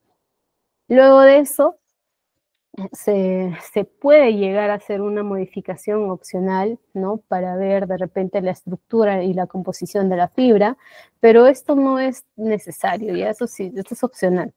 Luego de la purificación se hace el secado y la formulación. El secado se puede hacer por atomización, liofilización, igualito que las bacterias, ¿no? Para tener también un producto más estable, un producto puro. Y finalmente se hace el empaque, ¿ya? El envasado, que puede ser en cápsulas o puede ser en frascos, etc.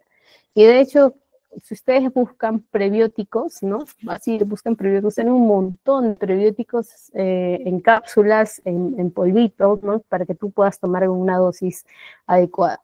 Entonces, esa es la forma de cómo se obtiene fibras prebióticas, o sea, a nivel industrial, ¿no? Desde la extracción hasta el empaque.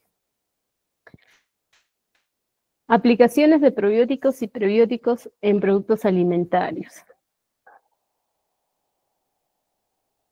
La aplicación de estos, tanto de probióticos como prebióticos, generalmente se suelen realizar en yogures o en diversos tipos de bebidas lácteas, ya que son los más comunes, ¿no? En este tipo de alimentos funcionales, pero también hay otros productos que se pueden elaborar con estos.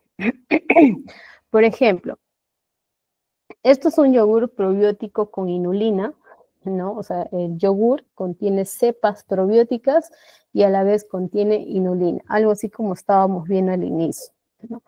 ¿Y cómo yo elaboro? Si yo quiero elaborar un producto como esto, ya, ¿no? Ya, ¿qué necesito? Leche. ¿Qué más necesito? Mi cepa probiótica, que puedo usar una cepa o también puedo utilizar dos cepas, pero si yo utilizo 2, 3, 4 cepas, debo asegurarme que estas cepas no deben ser antagónicas, es decir, no se deben eliminar ningunas, ¿no? Ningunas deben inhibir el crecimiento de la otra. Y la inulina. Y bueno, básicamente este es un proceso de elaboración, ¿no? Se pasteuriza, luego viene se pasteuriza la leche, ¿no? Antes de trabajar, antes de agregar el cultivo probiótico, no el probiótico más la leche ya, sino solamente la leche, o debemos asegurarnos de que la leche pues esté pasteurizada, ¿no? La leche que vamos a utilizar. Luego viene el enfriamiento, después de que ya se enfría, se incorpora primero el prebiótico, ¿no? Para que esto se estabilice. Una vez que ya añadí el prebiótico, recién voy a añadir las cepas probióticas. Después de esto voy a llevar a la etapa de fermentado y después de esto finalmente ya viene el enfriamiento y el empaquetado, ¿no? Entonces, eso creo que responde también a la primera pregunta que nos hicieron. Este es un ejemplo para que puedas elaborar un yogur probiótico, ¿ya? Otros productos, por ejemplo, en las bebidas no lácticas, acá, por ejemplo, tenemos un jugo probiótico con FOS, ¿no? Que estábamos viendo también hace un rato, pero acá también vemos toda la etapa de producción, ¿no? Cuáles son los ingredientes, la pasteurización inicial del jugo, ¿no? No del fermentado, sino del jugo, luego el enfriamiento, luego el FOS, ¿no? Que se estabilice. Una vez que se ha estabilizado el FOS, recién viene el cultivo probiótico, ¿no? Luego de eso, la fermentación, el embotellado, finalmente el almacenamiento. ¿Ya? Entonces, esta es la ruta que nosotros debemos seguir cuando queremos elaborar este tipo de alimentos simbióticos. Y no solamente se pueden elaborar bebidas, productos líquidos, sino también se pueden elaborar productos sólidos. Por ejemplo, aquí estamos proyectando la barra en cómo se elabora un cereal, por ejemplo, ¿no? Una barra con probióticos e inulina. Lo mismo, ¿cuáles son mis ingredientes? Ya mezcla de blend, etcétera, todo lo que tú le quieras poner. Y además se tiene que añadir la inulina y el probiótico.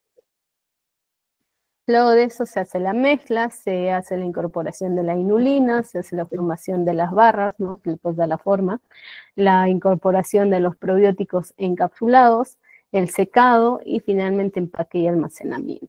Ya, ahora, cuando nosotros elaboramos y aquí hay otros, suplementos alimenticios en cápsulas, ¿no? Y esto ya es cuando nosotros queremos elaborar algún tipo de encapsulado, por ejemplo. Quiero elaborar, no sé, encapsulado de FOS, de Yacón, ¿no? ¿Cómo lo elaboro? Ah, ya, aquí hay un proceso. Entonces, cuando nosotros elaboramos este tipo de alimentos, suplementos, ya sea probióticos, prebióticos o simbióticos, ¿qué es lo que yo debo también controlar? No solamente la etapa de elaboración, sino también la etapa de almacenamiento. Acuérdense que están trabajando con microorganismos vivos, con bacterias. Entonces, si yo no controlo mi almacenamiento, ¿qué es lo que va a pasar? Todas estas bacterias que yo finalmente lo he incorporado en el proceso, ¿no? Se van a morir. Y todo el esfuerzo que yo he hecho, ¿no? De cuántas bacterias estoy incorporando, de que le estoy añadiendo su inulina, su FOS para que no se muera, si yo no lo almaceno bien, se van a morir, ¿no?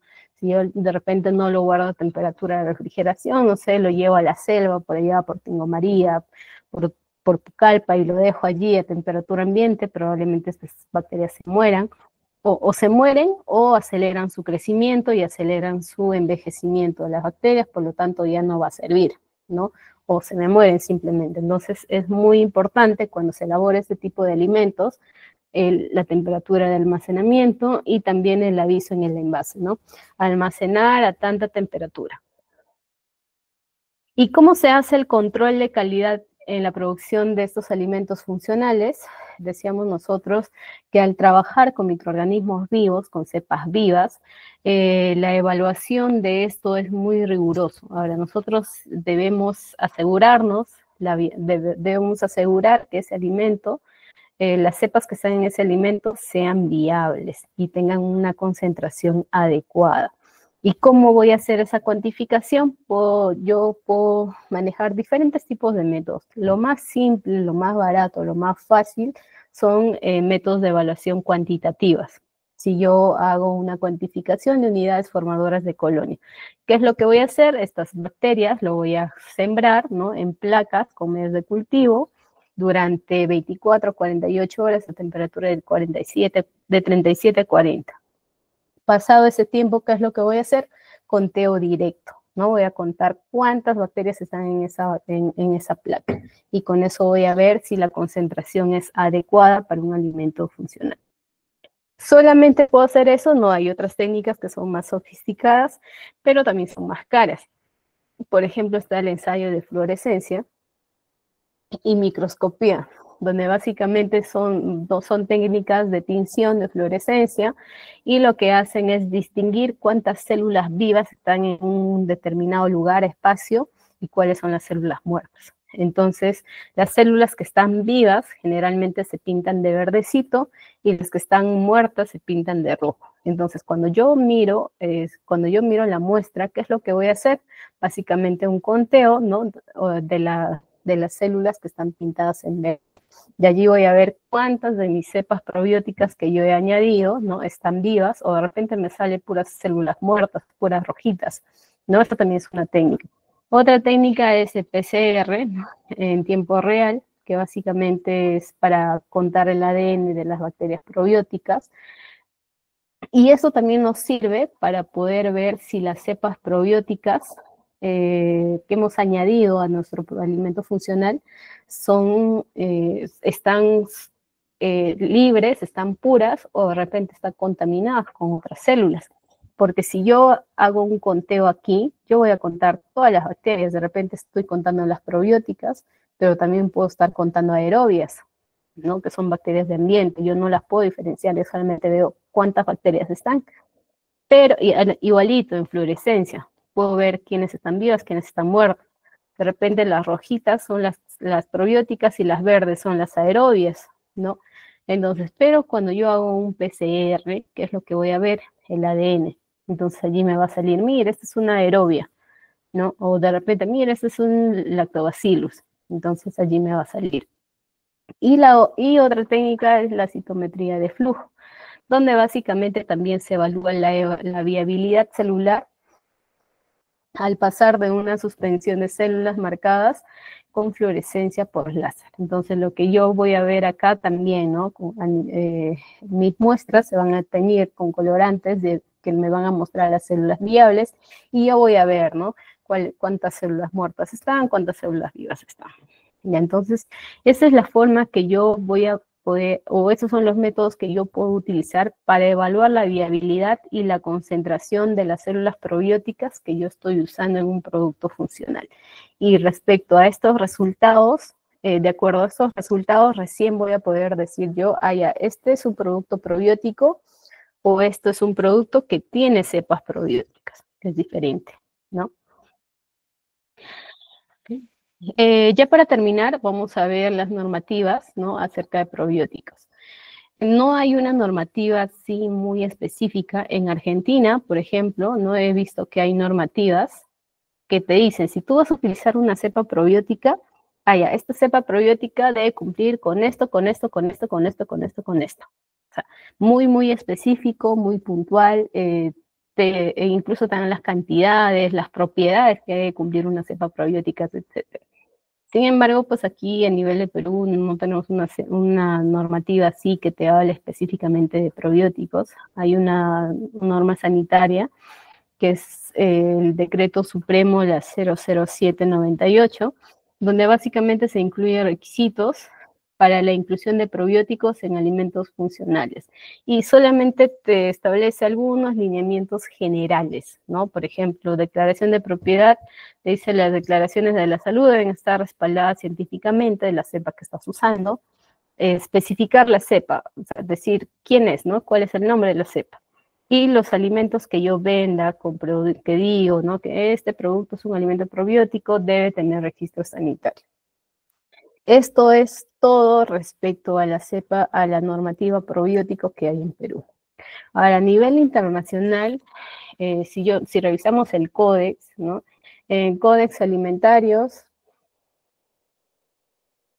se establecen directrices para alimentos funcionales que incluyen probióticos, ¿no? Básicamente, en esta norma se especifica definición de probiótico, qué es, para qué es, ¿no? También te dice la concentración mínima que debe tener un producto para ser considerado un probiótico, que acá es 10 a la 6 unidades formadoras de colonia. Por eso decía, ¿no? Si vas a consumir un alimento que tiene 100 bacterias probióticas, eso no es un alimento probiótico, ¿no? Entonces, ya, bueno, pues 100 bacterias no es nada, ¿no? Respecto a la cantidad de bacterias que tenemos en el organismo. Entonces, el etiquetado, te dice, cuando tú utilizas cepas probióticas, tienes que etiquetarlo necesariamente. Y la concentración de los probióticos que tú estás poniendo. Por eso es que hay esta regulación, ¿no? De cuántas cepas yo debo encontrar en este alimento para decir que sí es probiótico. Y hay otra directriz perdón, también la directriz es de la FAO y de la OMS que también, ¿no? Te habla de básicamente la selección de las cepas probióticas, pero eso es a nivel más clínico, ¿no? Nosotros decíamos que para obtener una cepa probiótica yo lo puedo hacer de forma clínica, a partir de las heces de una persona, o de forma artesanal a través de los alimentos, pues, ¿no? De la superficie de los alimentos. Y en estas directrices de la FAO y de la OMS, básicamente es eso, ¿no? Que te habla más del aspecto clínico. Lo que sí hay una regulación más amplia es a nivel europeo, ¿no? Aquí hay el tema de los probióticos está como que más avanzado, más estudiado, ¿no? Incluso se trabaja con evidencias científicas, seguridad, eficacia, etcétera, ¿no? Se hacen investigaciones, entre otras cosas, ¿ya?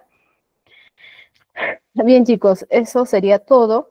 Aquí les he dejado estudios para que ustedes lo puedan revisar, les he dejado los links también para que ustedes lo puedan revisar. Ya, por ejemplo, en este estudio lo que han hecho es desarrollar un queso maduro con adición de cultivo probiótico, ¿no? Entonces, igualito, ¿no? ¿Qué probiótico han utilizado? Lactobacillus paracasei's. Y lo que están haciendo es evaluar la funcionalidad de este lactobacillus en este queso, ¿no? Y cómo se mantiene a través del tiempo. Entonces, lo que han hecho es agregar el probiótico, la cepa probiótica, el lactobacillus casei, y lo han dejado fermentar por 45 días. ¿Y cómo se ha comportado? Entonces, en este tiempo, lo que han visto ellos es que esta concentración de lactobacillus en la fermentación ha aumentado, y ese es un punto a favor, es peguita, porque indica que es un probiótico que sí se adecua a un producto alimentario, ¿no?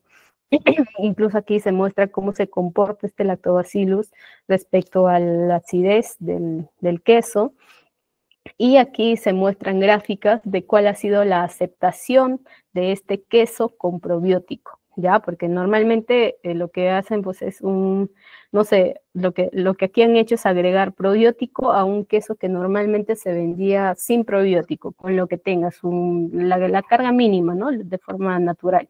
Pero aquí lo que han hecho es agregar una concentración de probiótico. Entonces, ¿y cómo ha reaccionado la gente, ¿no? Al consumir este queso ya con probióticos. Entonces ha sido una buena aceptación. Para que puedan leer el artículo completo, pueden entrar ahí, les he dejado el link. Otro estudio también acerca de la viabilidad de los probióticos, ¿no? Lactobacillus acidophilus, Bifidobacterium, Lactobacillus casei. Aquí han hecho como una mezcla de probióticos y la han agregado a queso cheddar. Entonces aquí lo que han hecho es cómo se comportan, ¿no? Estos microorganismos en diferentes lotes de quesos, ¿ya? Y lo han dejado madurar por 32 semanas, ¿no? Y también, pues, cuál ha sido el resultado, ¿no? Aquí lo que han visto es, lo que han hecho es por grupos probióticos, ¿no? Y en fermentaciones diferentes. Por ejemplo, Lactobacillus acidophilus, que es lo que ha pasado. Inicialmente había una concentración alta y después del fermentado, ¿qué pasó con estos lactobacillus? Disminuyó. ¿Qué quiere decir? Que esto, por ejemplo, no es una cepa probiótica que se adecua a este producto. Entonces yo no puedo elaborar un producto simbiótico utilizando este queso con esta cepa probiótica. Pero, ¿qué ha pasado? Mira, en la fermentación del queso con Bifidobacterium, ¿no? La carga empezó primero una cantidad mínima, luego aumentó y luego bajó, pero la carga inicial con la carga final después de 32 semanas se mantuvo igual. Entonces, esto sí es un producto que se adecua a este sistema simbiótico. Y lo mismo si yo hago una mezcla de Lactobacillus paracasei, casei y rhamnosus. Entonces, esto es lo que hace.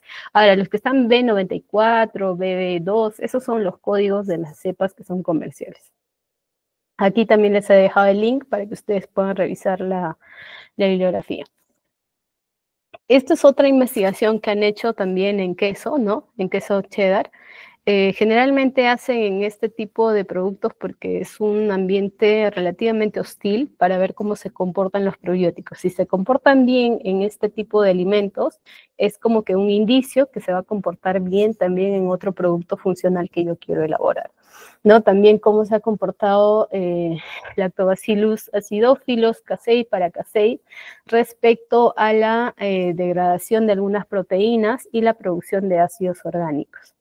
También, ¿no? Aquí, por ejemplo, no encontraron diferencias significativas respecto a la producción de ácidos orgánicos, pero sí se encontraba una diferencia significativa respecto a la degradación de proteínas. Y también acá les estoy dejando el link, ¿ya? Y aquí hay un cuadro de los principales microorganismos que son utilizados como cepas probióticas. Entonces, todos estos son, ustedes pueden trabajarlos, pero recuerden que tienen que ver si hay una compatibilidad entre los probióticos y los prebióticos que van a usar. Ya, bien, esto sería todo. Aquí nos quedamos, sí, aquí terminó. Les vamos a pasar las diapositivas, les voy a pasar las diapositivas a Arolo para que les pueda compartir. Ya, eso sería todo, chicos, muchas gracias. Ya, a ver,